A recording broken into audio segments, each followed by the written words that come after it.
안녕하십니까. 박훈탁TV입니다. 중국 경제가 붕괴하고 있습니다. 그런데 중국의 붕괴는 강 건너 불이 아닙니다.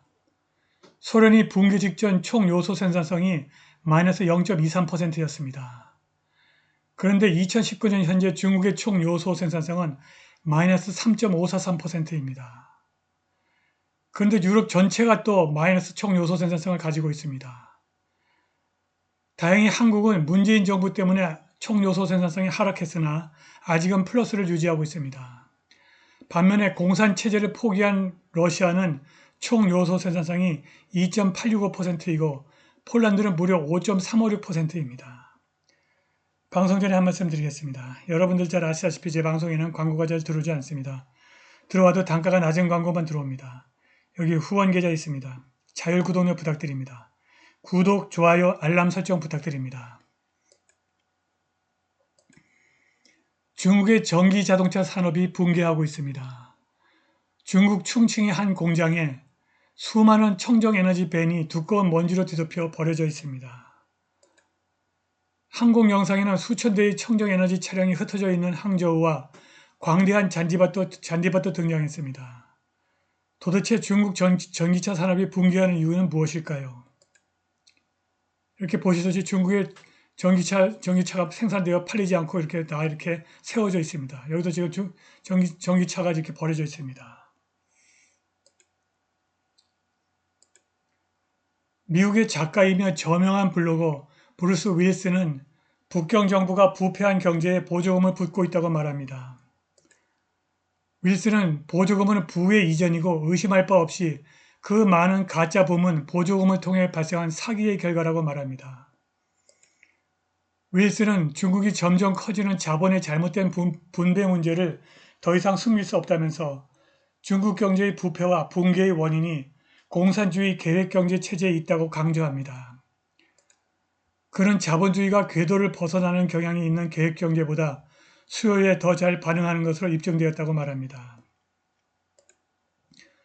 중국의 수많은 미완성 주거용 건물 철거를 다룬 ABC 뉴스 심층 기사를 보면 중국 문제의 심각성을 알 수 있습니다.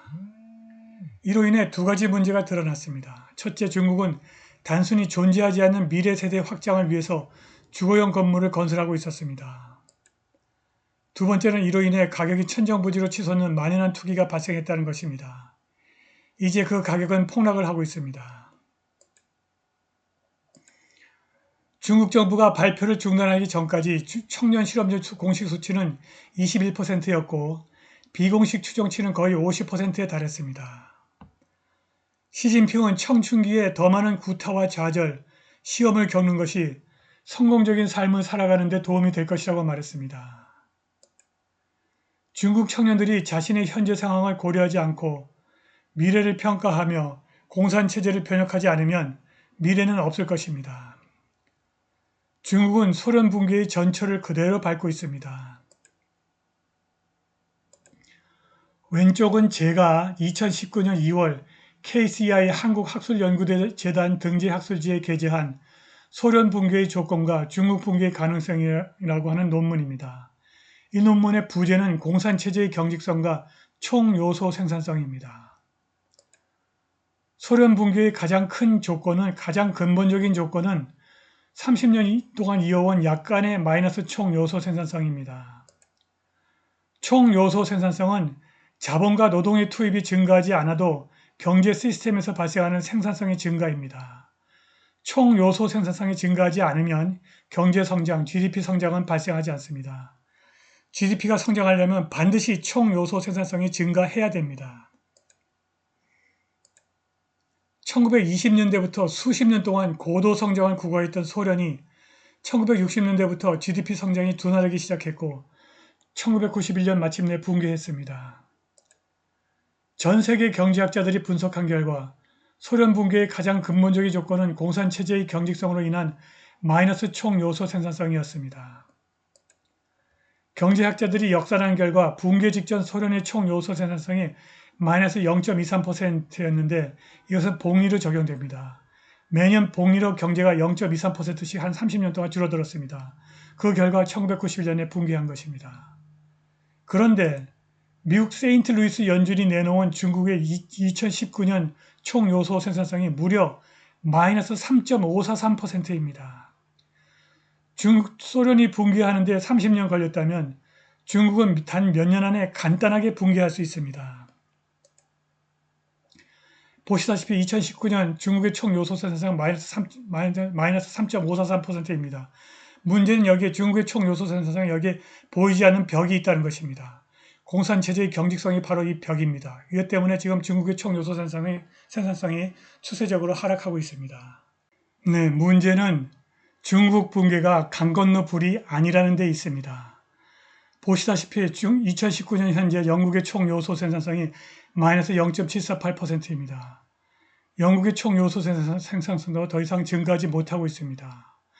수십 년에 걸친 좌파 정부 때문에 영국 경제도 이렇게 무너지고 있는 것입니다. 똑같은 일이 독일에서도 벌어지고 있습니다. 2019년 현재 독일의 총 요소 생산성이 마이너스 1.11%입니다. 독일에서도 오랫동안 좌파 정부가 집권해 왔습니다.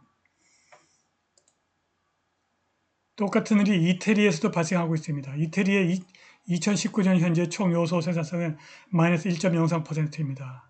이태리에서도 수십 년 동안 좌파 정부가 집권해 왔고 이태리의 총 요소 생산성 추세는 아예 우하향으로 가고 있습니다. 오랫동안 좌파 정부가 집권해왔던 프랑스에도 총 요소 생산성이 2019년 현재 마이너스 0.561%입니다. 프랑스도 더 이상 총 요소 생산성이 증가하지 못하고 있습니다. 반면 한국은 다행히 아직도 0.776%로 플러스를 유지하고 있습니다. 문재인 정부에도 불구하고 한국은 총 요소 생산성 아직은 플러스를 유지하고 있습니다. 일본도 아직은 총 요소 생산성을 플러스로 유지하고 있습니다. 0.094%입니다. 미국은 총 요소 생산성이 2019년 현재 1.68%로 매우 높은 수준을 유지하고 있습니다. 미국의 총 요소 생산성은 계속 우상향하고 있습니다. 공산주의를 내다버리고 자유주의 시장 경제를 채택한 러시아의 총 요소 생산성은 2019년 현재 무려 2.865%입니다. 그리고 추세도 이렇게 계속 우상향하고 있습니다. 2019년 현재 자유주의 시장 경제를 채택한 폴란드의 총 요소 생산성은 무려 5.356%입니다. 추세도 계속 우상향하고 있습니다.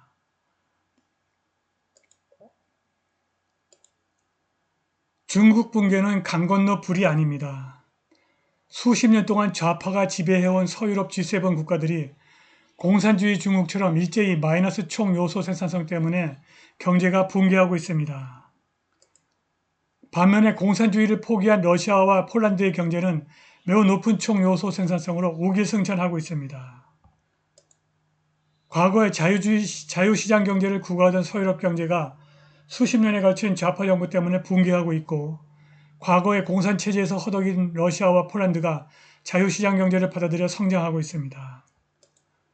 한국은 청렴하고 건전하고 유능한 자유주의 정치 세력이 좌파 세력을 제압하여 경제적 번영을 유지하기 바랍니다. 오늘 방송은 여기까지입니다. 감사합니다.